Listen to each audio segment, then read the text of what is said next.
While I was teaching, I was still producing, doing music, and I'm keeping hip hop, my music side, separate from teaching because I think it'll be a distraction for my students. On the weekends, I'm dressed in my hip hop clothes. I'm out DJing a party or doing something. And then Monday morning, I'm in my tie and my shirt. Hello, class. Good afternoon. Right? Kept it a secret. But my students knew. My students said, Mr. Rawls, you're hiding something. And they pulled it out of me. And what I realized was when I let them know my authentic hip hop self, I was able to make stronger connections with them. From the heart of The Ohio State University on the Oval, this is Voices of Excellence from the College of Arts and Sciences with your host, David Staley. Voices focuses on the innovative work of arts and sciences faculty and staff.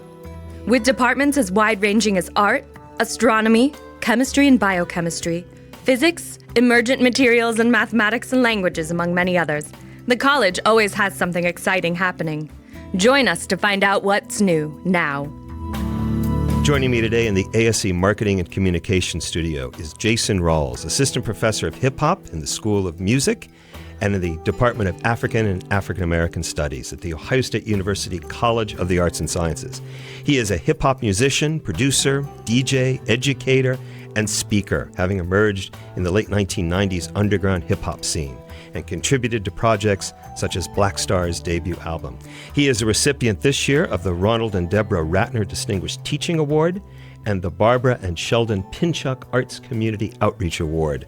Dr. Rawls, thank you for joining us on Voices today. Thank you so much for having me. Well, and I want to begin with the work you are doing with hip-hop studies in education. In particular, you're interested in how hip-hop can be employed as a relational tool. Tell us a little bit more about what you mean by this. Exactly. Well, thank you for having me. I'm super excited to be here and talk a little bit about how hip-hop education matters. And that's really the big deal. When I graduated college, I started out as a business student. Okay. So I have a business degree. Oh, all right. And so people were like, really? How did you get here? But business just wasn't for me. And so after some toiling and trying to figure it out, gave my shot at education. And I taught fifth grade. Oh. Right. Oh, man. So that's how I got into education. And my first week of teaching fifth grade, I called home to a parent. And that parent said, hey, look, from 7:30 to 3:30, he's your problem. And I was like, oh, okay. And that's where I realized that these students were my babies. And it kind of changed my whole pathway and how I did everything. While I was teaching, I was producing, doing music, that kind of thing. I'm very blessed to do music, but music wasn't a consistent payment. So the education thing was consistent, right? And so I'm teaching and I'm keeping hip hop, my music side, separate from teaching because I think it'll be a distraction for my students. And I remember thinking, I can't let them know that I do music and I DJ. So, on the weekends, I'm dressed in my hip hop clothes. I'm out. I might be in New York or Los Angeles DJing a party or doing something. And then Sunday night, I'm back. Monday morning, I'm in my tie and my shirt. Hello, class. Good afternoon. Right? Kept it a secret. But my students knew. My students said, Mr. Rawls, there's something about, you're hiding something. There's something there. And they pulled it out of me. And what I realized was when I let them know my authentic hip hop self, I was able to make stronger connections with them. And what I realized was these students are hip hop. This generation, this youth culture that we deal with now, they know hip hop. It's like second nature to them. Mm-hmm. And so when I was able to speak to them on that level, it made our connection stronger. And I was able to build stronger relationships with them. So when other teachers were struggling with students, I didn't have those same problems. And I realized, wait a minute. It's this hip hop thing that we have in common. Now, granted, they were listening to something a little different than I was, right? I might listen to some Rakim or something, and they're listening to Lil whoever or Young whoever, right? Whoever the latest rapper is. But what we had in common was the love of hip hop and hip hop culture. And once I realized that I could use that as a starting point to help build relationships, that's where the idea of youth culture pedagogy and using hip hop in education came along. So what does that look like? What does that pedagogy look like in a practical way in a classroom? In a practical way, a lot of people think that using hip hop in the classroom is just, the teacher rapping to the students or letting the students rap. And that's not really what it is. It's about the aesthetic of hip hop. It's about letting the students be who they are. So what we're trying to do is, what we're saying is, when your students come in and they got their hat tilt to the side, that's okay. That's their hip hop side coming out. And let them be who they are and use that to get to know them. And here's the best thing about it. What I learned, I don't know everything there is to know about hip hop, and I don't know everything there is to know about youth culture. But who knows youth culture better than our students, right? So the students would teach me. And so the students took pride in showing, hey, Mr. Rawls, this is how you should wear your shoes. This is how you do your laces. This is how you should wear, your hat tilted to the side or whatever. And it made me say, oh, this is them sharing with me. So then when I said, okay, guys, open your books and we're going to do blah, blah, blah, they listened to me because I in turn listened to them. And I gave them that voice and allowed them to be who they are in the classroom. As I was thinking about this interview, I thought, boy, hip hop is more than just music, right? I mean, it really is a culture. Give us a sense. When you use the term aesthetic, you talk about culture. What do we mean by hip hop culture? Hip hop culture is really, there's 4 main elements to hip hop, and they are in order: graffiti, DJing, b-boying or breakdancing. Gotcha, right? See, I'm giving you the definitions. And the last one is emceeing or rapping, right? And so when you think of hip hop, the majority of people think of hip hop, they think of the music. They think of, and that's the combination of the DJing and the rapper, right? But that's not all there is to hip hop. There's also a 5th element that we bring in there that came about later that we call knowledge or knowledge of self. And this is the idea of knowing who you are and expressing yourself and being okay to be who you are and express who you are because you know who you are. And the thing about hip hop says, see, what I love about hip hop is it's not about race, ethnicity, color, religion. None of that matters. If you step into the cipher, you want to ask me what a cipher is? I am, yes. A cipher in hip hop is just basically a circle. Right. And you'll see in like an Eminem movie, 8 Mile or something, the guys are rapping and they're standing in a circle. That's because everybody's equal in the cipher. And that's what we would use in our classroom. Right. Because you put your students in a cipher and you stand in the cipher as a teacher. You show them that, hey, I'm equal with you. I'm not standing above you. I'm not below you. I'm not above you. We're together. And that's kind of the same idea of hip hop, this idea that, when you're in that cipher, whether it's b-boying or breakdancing, whether it's rapping or whatever you're doing, it doesn't matter what color you are, what race you are, whatever. You just have to have the skills. That's all we care about in hip hop. And so with that different mentality, it's this idea of, oh, wait a minute. It's not about, how much money you have or, oh, you're poor, you can't participate. No, if you're good, you're good. And that's what's respected. Tell us about your book, Youth Culture Power. You started us on this path, but I'd like to hear more about the book. Sure. Youth Culture Power was this idea that my partner, John Robinson, and I came up with. We are actually a rap group. So our first album was called 1960s Jazz Revolution Again. And so our first album was pretty much a history lesson about the history of jazz through a hip hop lens, right? And so we were talking and trying to figure out what's our second album going to be about. And the thing that was so cool about it, I was already a teacher and John had just started teaching. And this was around, maybe 2007, 8, I don't remember the year. But John said, hey, my students, and he was teaching in Brooklyn at the time, my students are bringing in these little thing and they're called fidget spinners. I said, wait a minute, my students are bringing in fidget spinners. And we realized at that point that these students, they have their own culture. They have something where they started flipping the bottle and they were doing it in Brooklyn and Columbus, Ohio at the same time. And so we realized through social media, through their music, their everything that they encompass, they were all sharing the same things. And we thought, why can't we as educators tap into that? what better way to reach someone than to reach them through something that they like? And that's how we started. That's how we started this idea of youth culture pedagogy, this idea of teaching students through their own youth culture. You are also working on a concept that you call listening through a hip-hop ear or a producer's ear. You have to tell me more about what this means. Sure. So as a hip-hop producer, I've been doing this for about 25 years. And when I hear music, I hear it differently. Differently than when you were younger? No, differently than I think people that are just listening to enjoy differently music. Than how I might listen to it. That is correct. Because when I'm hearing it, I'm dissecting it and thinking, wow, I hear that bass line. I wonder if that bass line was brought up more. What would this Miles Davis song sound like with no drums? Does that make sense? This is how we hear it. And so it's an idea of, and it really comes from this idea that in hip hop that we call digging in the crates. Digging in the crates comes from the earliest conceptions of hip hop, where you talk about the earliest hip hop DJs looking for different songs and sounds and music that weren't super popular that could rock the party, right? The idea was to find what we call a breakbeat.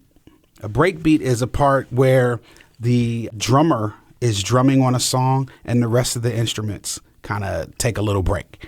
And it's that drum that moves and gets you excited. And so this is what the DJs in the early 70s were doing. This is how the breakdancing came about. They were dancing to the breakbeat. Breakdancing, B-boys. This is where that comes from. It's the idea of looking for that song that nobody's heard. I'm going to drop that song at the party and people are going to be like, what is this? So it's this idea of finding that gem, that unheard of song, that rare record, that rare vinyl record.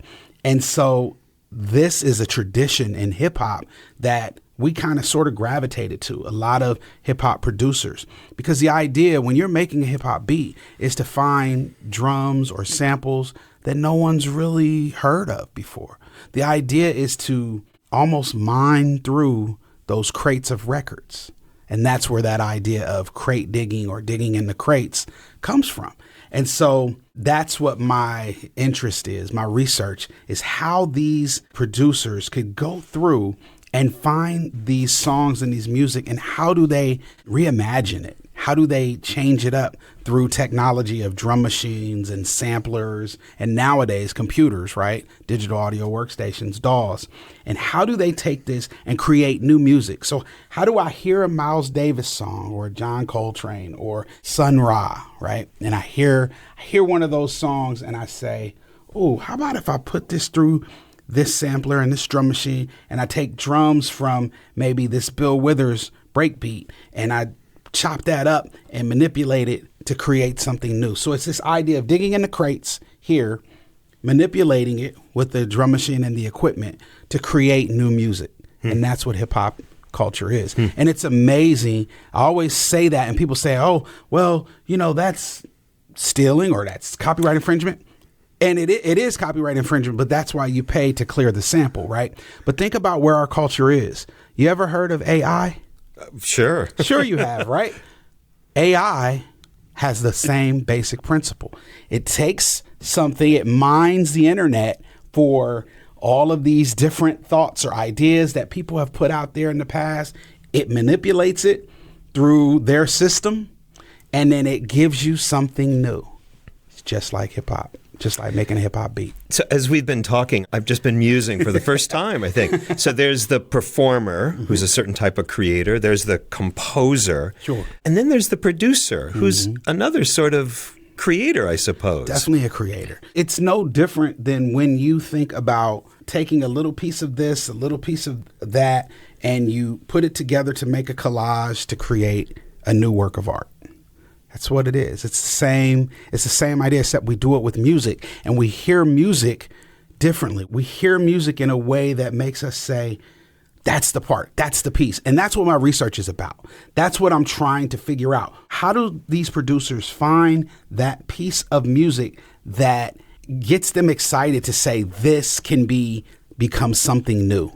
That's the exciting part. What's that research look like? Are you writing a book, or does this take some other sort of form? It's a little bit of both. I'm actually writing a book right now that talks a little bit about my own process as a producer. And I'm going to share, we're going to talk about like what I call a producer's commentary. You remember old DVDs when you used to watch it and you loved the movie so much, you were so engrossed that you went through the menu of the DVD and you said, hey, I want to watch this producer's commentary. I want to see how they came up with this idea. What made them use a mechanical shark in Jaws? Why did they do that? I want to hear Steven Spielberg talk about that. What was he thinking? That's what I'm going to do with the music. So I'm going to write about this idea of digging in the crates. I'm going to talk about it. And then the book is also going to have what we call an ebook component, right? Where you're going to hear some finished beats that I made. Then I'm going to play the sample for you so that you can hear the sample. And then I'm going to have a producer's commentary that talks you through my process and how I created that new beat that you heard. Well, you answered my question. I was going to ask, is it hard to write about producing? I mean, who was it that once said writing about music is like dancing about architecture? Yes. Is it hard to write about this? It is. I would definitely say that it's difficult because I haven't seen it done this way yet. But that's what hip hop is. It's about trying new things and doing things differently. We never really do things the regular way. And I'm sure you had Dr. View on here. He's probably said the same exact thing. We just don't think in the traditional academics, right, sphere of how things work. To me, I have to let you hear the music. I can't just write about music and there's no oral component. It doesn't make sense. And so there's going to be writing to it, right? However, the book is also going to include those parts so you can hear the music and you can hear and judge for yourself. How did he do that? How did he come up? What was his producer's ear like? Mm-hmm. So you said a moment ago that AI is starting to do a lot of these things, sampling and remixing. As a producer, are you concerned about AI? Oh, no, not at all. I don't worry about new technology. I always liken it to when I'm talking to colleagues or speaking with somebody about AI and they express fears. I ask them, and usually they're my age or even a little older, and I ask them, do you remember the fear of the calculator? Think about that, right? I'm old enough to remember that. There you go, sure. Right? So when the calculator came out, people thought, oh no, we're never going to be able to teach these kids math again. They don't have to think anymore. But that's not the case. Think about it in the same terms. We eventually learn how to use the calculator as a tool. Eventually, we will learn how to use AI as a tool. And that's our job as educators, is to teach our students to use it as a tool, not as the end all be all, and let them understand that there are flaws with AI. If you use, say, for instance, like a Chat GPT or something like that, you have to read that. Yeah. It's not going to be, perfect. And as a teacher, I'm sure you've experienced like reading some of your students' work and saying, yeah. Oh, yes. Me too. Are you using AI in any of your work? I am not. I'm not using AI to help create the music because that's exactly what we do. We already do that. That's what I do. I go to the record store once a week, no matter what city I'm in. If I go to another city, my first order of business is going to a record store. I'm going to search for vinyl. It's just a part of my DNA. It's who I am, right? So I dig in the crates to find different music, different samples, songs from all around the world. I ingest it, take it in, go through my computer, work on something new, create something new out the end. And that's just what I do. I introduced you as a professor of hip-hop studies, and I know that you arrived at Ohio State to help develop this program. Definitely. I'd like to talk a little bit about what is hip-hop studies and also what are your goals and ambitions for this program? Yeah, we see hip-hop studies as twofold, actually. We're looking at it from a standpoint of being a practitioner. Mm-hmm. So we have classes for students who want to learn how to make beats. Mm-hmm. This fall 2025, we will have the first DJ course at The Ohio State University. So if you want to learn how to be a DJ, this is the course for you. If you've watched people do that and said, wow, I wonder, now's your chance, right? And that's exciting. It's bringing this hip hop discourse, this idea of actually getting your hands dirty, right? That idea. We're hoping to advance it down the line to where we can have rappers and MCs learn how to be an MC, and also even get to the point of graph. I'm working on trying to speak to the arts department where students can learn all of the elements of hip hop. And that's the practitioner side. We've also got a side where you can learn about the culture. What I've often found is I always have students who come back to me and say, hey, I have a journalism degree, or I have a, philosophy degree or whatever.